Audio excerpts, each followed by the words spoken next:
एक बार की बात है, एक जवान बौद्ध भिक्षु अपने मन में उठने वाले नकारात्मक विचारों से बहुत परेशान था।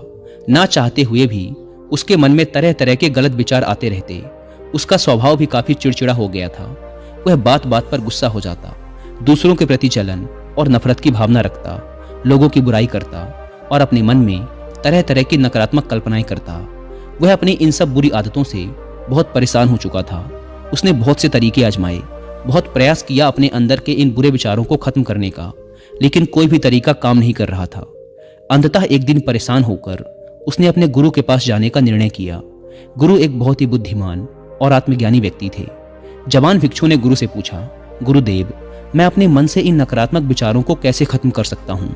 गुरु ने उत्तर देते हुए कहा, नकारात्मक विचार बादलों की तरह होते हैं जो कि साफ आसमान को धुंधला बना देते हैं। अगर तुम्हें साफ आसमान देखना है तो पहले इन बादलों को हटाना पड़ेगा। ठीक इसी प्रकार अगर तुम अपने दिमाग से नकारात्मक विचारों को खत्म करना चाहते हो तो सबसे पहले तुम्हें इन नकारात्मक विचारों के मूल कारणों को पहचानना और उन्हें नष्ट करना पड़ेगा।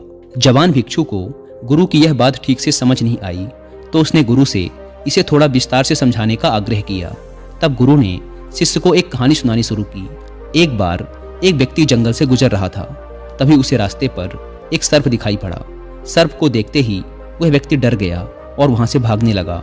जैसे ही वह दौड़ा, उसका पैर एक पत्थर से टकरा गया और वह वहीं गिर पड़ा। उसने खुद को बुरी तरह घायल कर लिया था। जब वह उठा और पीछे मुड़कर देखा तो पाया कि वहां कोई सर्प नहीं बल्कि सर्प के आकार की एक लकड़ी थी जो कि रास्ते पर पड़ी हुई थी। यह देखकर उस व्यक्ति को महसूस हुआ कि उसे नुकसान पहुंचाने का कारण वह सर्प नहीं बल्कि उसके खुद के अंदर बैठा डर और नकारात्मक विचार हैं जिसने उसे घायल कर दिया। कहानी खत्म करते हुए गुरु ने उस जवान भिक्षु से कहा, मन के नकारात्मक विचार इस कहानी के सर्प की भांति हैं जो तुम्हारी परेशानी का मूल कारण नहीं है बल्कि तुम्हारी समस्या का मूल कारण तुम्हारे अंदर बैठा डर, हीन भावनाएं और अतीत के बुरे अनुभव हैं जो कि नकारात्मक विचार, गुस्सा और द्वेष के रूप में बाहर आते हैं। इसीलिए अगर तुम्हें अपने मन से नकारात्मक विचारों को खत्म करना है तो इसके मूल कारण को पहचान कर उसे नष्ट करना होगा।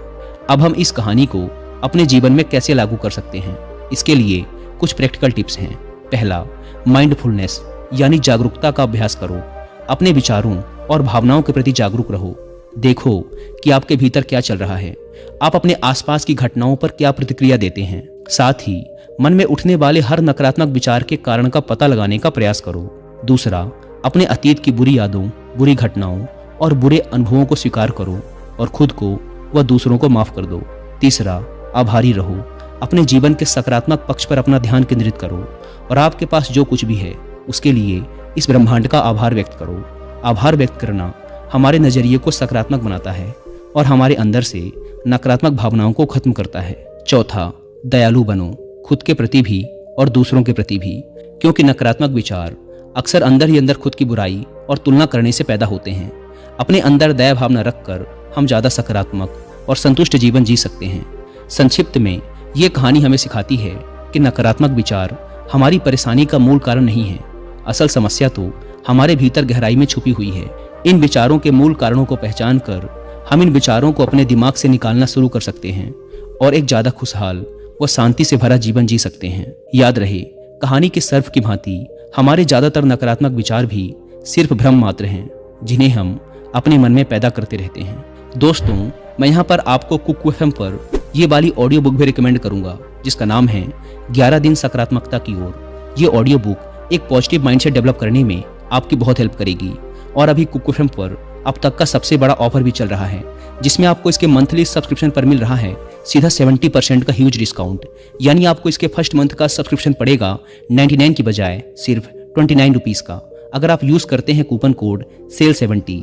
लेकिन यह ऑफर सिर्फ आज रात 12 बजे तक ही वैलिड है, इसलिए देर ना करें और इस ऑफर का फायदा उठाएं। ऐप को डाउनलोड करने की link description and first comment पर मिल जाएगी। धन्यवाद।